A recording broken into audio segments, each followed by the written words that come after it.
Well, welcome to 2025, to this conference, to Charlotte, to Boating Industry Elevate, Power Sports Business Accelerate, and OPE Dealer Forum. We are so happy to have you here. Marion Miner, the CEO of EPG Brand Acceleration, the parent company for these three titles, as well as 9 others, feels that there is tremendous value in being together like this, in communing in the pews, so to speak, to share, to network, to learn from each other, to grow, to exercise an insatiable curiosity about a quickly changing world that our opening keynote speaker, Jay Sammet, is going to talk to you about. I'm David G. I'm the former editor-in-chief of Boating Industry, and I still consult, do podcasts, Boating Industry Insider, Power Sports Business Insider podcast with Synchrony. Charles Smith is here. Love to see him. Saw many of you last night at NASCAR. How cool was that? An opening night where you're doing laps in a NASCAR simulator. I've been to lots of conferences. I've never done that before. That was super cool. So hope you enjoyed that. I want to ask a question before we bring Jay up. How many of you, we know we're going to identify headwinds, we're going to identify challenges. We know that there's an opportunity to have a really great year. How many of you feel that 2025 is going to be a better year than 2024 was? How many feel that? Oh, yeah, let's applaud for that. Yeah, I think that's most of you, everybody, probably everybody in this room. How many of you feel that doing the same thing you've always done last year, the year before, the decade before, is going to get you there? If anybody raises their hand, just come see Jay and me after the conference and we'll do some one-on-ones. That's nobody, right? I used to be a TV journalist, had the opportunity to interview some really famous CEOs, including Jack Welch, legendary CEO of General Electric, Neutron Jack, kind of a crazy guy. I asked him, one of the things that he liked to do as a CEO was visit the line of all these GE plants. And he said, I'd always ask people the same question, what are you doing and why are you doing it that way? And he said if their answer was because I've always done it this way, he said I considered that a fireable offense. Now that may be a little bit of an overstatement, but the point is well taken. We are in a state of constant disruption, innovation, elevation, acceleration, evisceration. And now it is time to introduce the man with the plan, the blueprint for the future, one of the foremost experts on AI in the world who's going to disrupt your morning right here for the good. Please welcome our opening keynote speaker, Jay Sammet. Morning. So welcome back. Glad you had a night out, some awards for the Power Sports folks, right? How about that? We've got a table set for our women's panel, moderated by Wanda Kitten-Smith. We're all ready to hear that.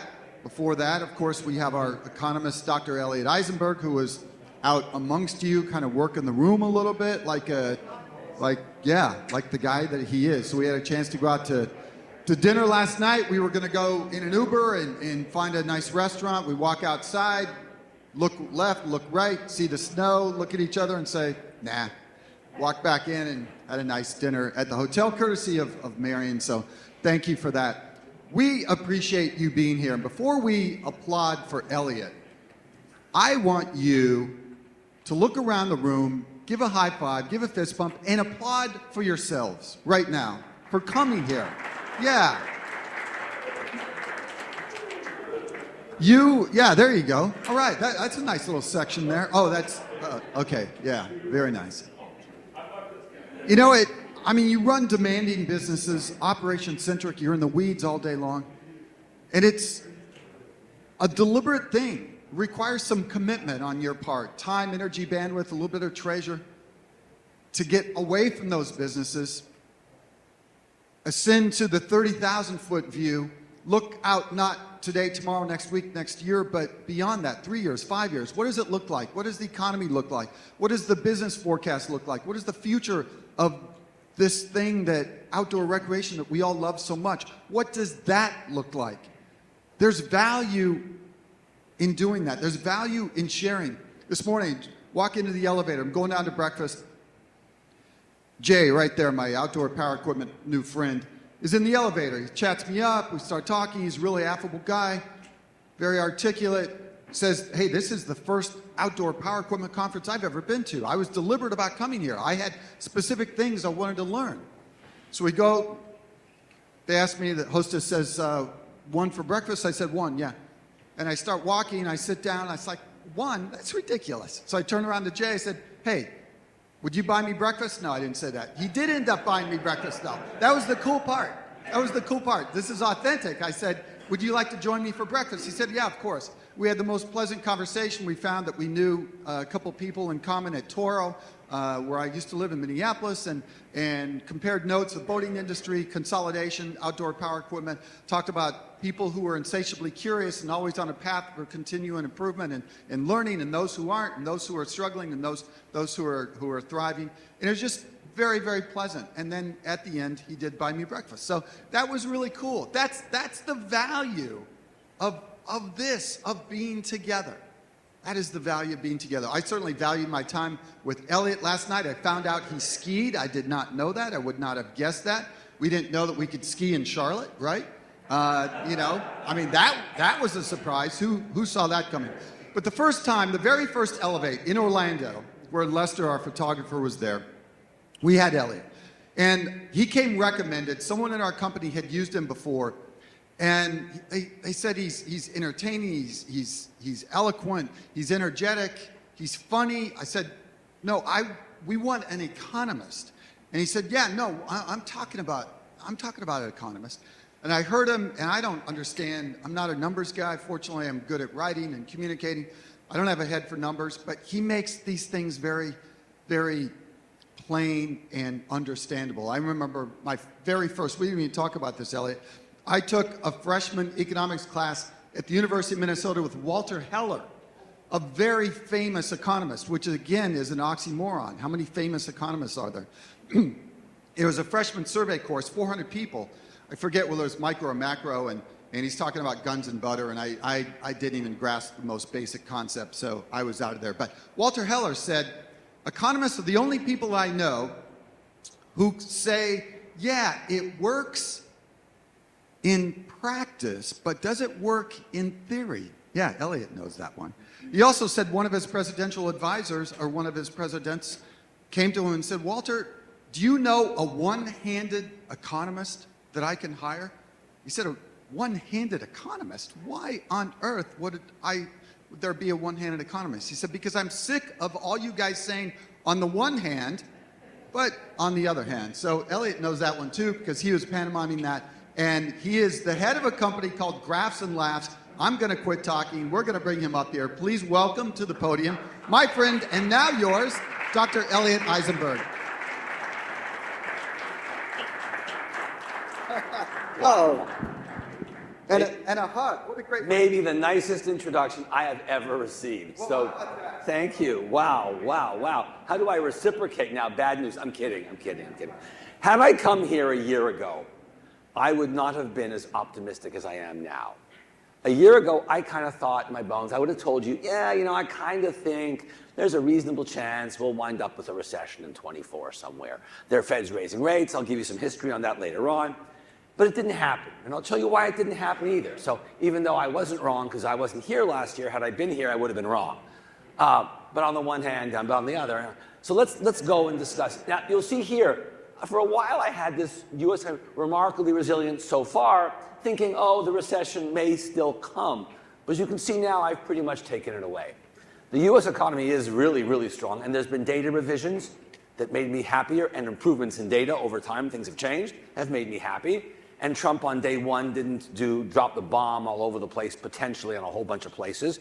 And I'm pretty optimistic on what he'll do. Not wildly optimistic, but not wildly depressed either. I mean, I think he'll be tempered to some extent. Let's look at the data. So where do we begin? 30,000 foot level. GDP's good. 2024 came out to be a terrific year. We'll have GDP of 3% or whatever it is, well above trend growth. This year, it'll be a little bit less, but it'll be fine too. There's nothing really wrong in the horizon out here. There's potential with Trump, which we'll talk about, and we'll get there in a couple of minutes, but put that aside for a moment. The economy's fundamentally good. People are working, people are spending. There are problems in the economy, But there are always problems in the economy. There's always this problem, or a little bit of this, or immigration, or whatever, inflation, people, income, whatever. It's like you get older, there's more problems with your body, but you still manage to get up in the morning, work, and do fine, right? Think of it that way. Don't focus on the problems, but we're okay. We're okay because consumer spending, 69% of GDP, is terrific. I mean, raise your hands if in the last 2 years you've seen Taylor Swift more than 4 times, Oh, half the room, it's amazing. I mean, we're spending tons of money. I mean, way after COVID ended, it was revenge spending. We hadn't gone out, we hadn't gone shopping, we hadn't done this, we hadn't done that. Now that's over. COVID's so long ago, we've forgotten it, life is good. We're doing things, we're going out, we're having a good time. And that's the key, it's 69%, it's very good, we're fine. The second term is I, corporate investment in inventory, plant, and equipment. It's okay. The reason it's as good as it is because of government stimulus. In the CHIPS bill, building fabrication plants for semiconductors, the IRA bill, misnamed IRA bill, Inflation Reduction Act, which President Trump may now tamp down. This was subsidies for green energy, all kinds of green energy, building electric vehicles and batteries and sucking carbon dioxide out of the air and putting it in the ground and so on and so forth. That's not doing much.